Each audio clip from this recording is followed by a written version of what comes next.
What are some of the innovative aspects of these three tests? I think the most innovative is the fact that we have taken a traditional approach and improved on it dramatically by allowing students to be evaluated within a verbal context, a nonverbal context, and a quantitative context. But the kinds of questions that we have can be solved regardless of the background of the student. I think that's really a key. Of course, the animated instructions, no one does that. And just the configuration and the way in which we have prepared these items, they're familiar, but at the same time, they're different. And the difference is what really matters the most in terms of their effectiveness as equitable measures of ability. I think another innovative aspect is that usually when we think about verbal tests, we're thinking language and words. Quantitative, we're thinking like all of the language that goes into solving some of these problems. So with these tests, we really want to emphasize if it's really measuring thinking, not knowledge, we have to look at those test items and say, it's the construct of the test item that makes it verbal, quantitative, or nonverbal. It's not a way of thinking separately. It's all going to the same end result, which Jack had mentioned, general ability. So if we can remove language out there, I think it further emphasizes that point that it is, these are tests that are measuring thinking, not knowledge, if when you look at it, the test items themselves without the language. So that's an innovative aspect of that.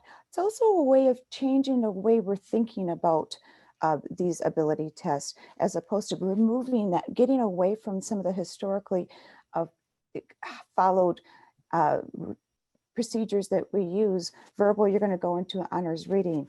Quantitative, you're going to go into an honors math class, that's such a thing. The items really show us how we use that information in whatever we're doing. We're making inferences, we're drawing conclusions, we're making connections between ideas and concepts and seeing those relationships and patterns.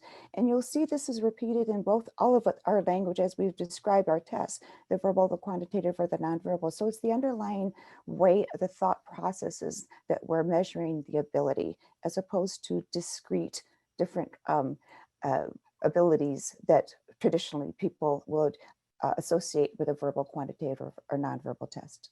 We very traditionally have kids that have scored high in verbal, like you said, go into an honors language arts program, and a student that scores high in the quantitative goes into an advanced maths. So what are you saying? And once they're identified on our assessment, now what? What do you do with them? Well, I think this is part of the problem, because traditionally we have a gifted program, and then we cherry pick kids that will do well in that program. We look for kids who are going to be successful, where we want to take the opposite approach. We want to look for kids who are really smart and then modify our existing services, our programs, in a way that we can include them, that we can help them develop that potential regardless of which area it is. So I like to lose sight basically of the area of identification as a gifted coordinator. I say these kids have high ability. I'm going to group them together. I'm going to give them some challenges, some more complex instruction that they wouldn't have gotten in a regular general education class, and see where those strengths lie, and then help develop those strengths as they continue with that. But first they need to be together with other smart kids. So we need to group these kids together because they challenge each other, and with a teacher who has some training and understanding of how these kids think, how they learn. And then we can build on those areas of academic strengths or build those areas that they need building in some of the academics. But first of all comes the recognition that they're smart, and it crosses over to whatever content they're learning in school. So we discussed a little bit about how the Naglieri General Ability Tests are administered, but could you go into more detail about that? So the verbal, nonverbal, and quantitative tests, these are three separate tests, are all administered in the same way. They're typically going to be group administered. They could be individually administered. And initially, it will be available as online administration format. We will have a paper version after that. The goal of efficient identification of all gifted children really demands universal assessment, which means everyone needs to be tested. And it's really best to do that in a group environment.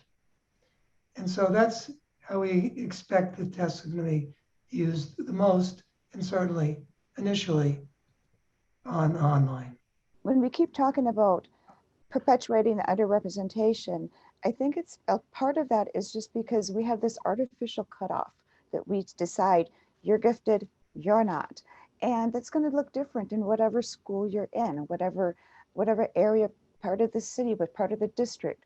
So what I have been doing in both of the districts I've been a coordinator in the last 20 years is I really do use building norms. And that can expand on this, but that's just a subset basically of local norms.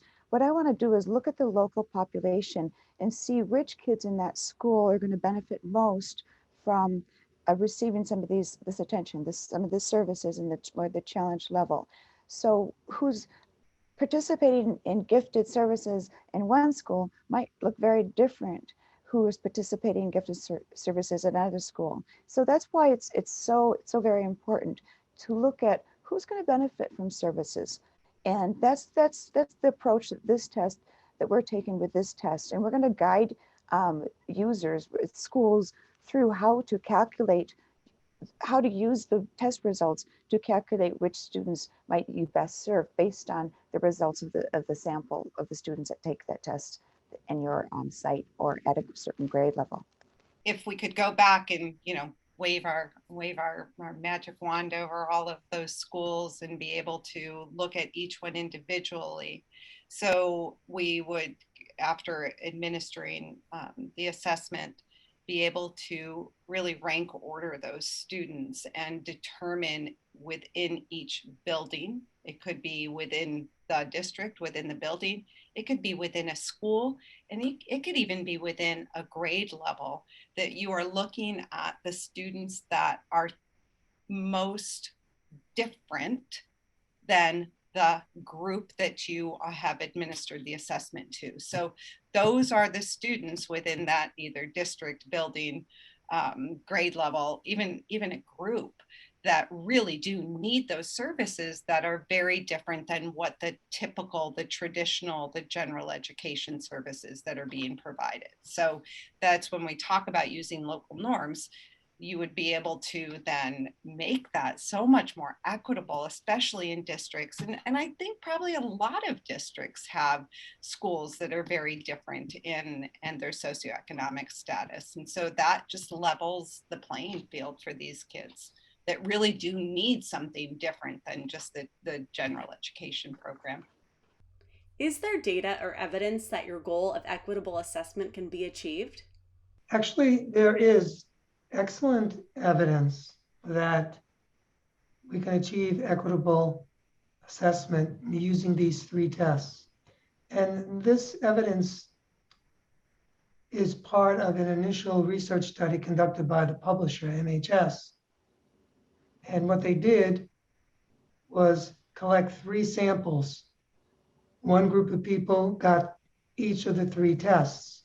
The total sample size across all of these studies was a little more than 8,000 people, grades K to 12, and each sample nicely represented the US population. And what they found was that there were very small gender differences, very small differences by race, very small differences by ethnicity, and again, very small differences across parental education levels. So because we have 3 studies, we essentially replicated our findings 3 times. And to get the same result with huge samples of 3 tests with different content, but they're each designed to measure the same concept of general ability, it's an extraordinarily powerful study that supports our initial goal, which was to devise tests that would be equitable. And I think this evidence is so very powerful, saying that we achieved that goal.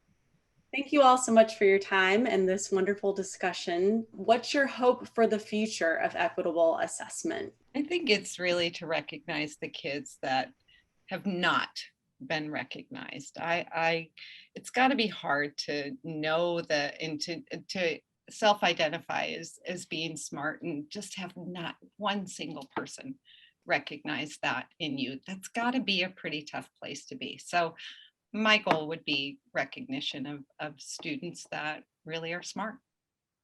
In addition to that, one of my goals would be to help others try to disassociate achievement from the ability so that we can better identify those students that are smart, but maybe just haven't developed those skills through no fault of their own, just lack of resources or opportunities. So I'm hoping that others will recognize this as well, that we have some smart kids out there that just focusing on some of that potential and minimizing the achievement, we can get them into our programs and start building on that potential so that achievement does follow. Our history in psychology has misled us to think that people are different when that difference is a reflection of the tools that we used to measure those people in the first place. So I hope that by showing the evidence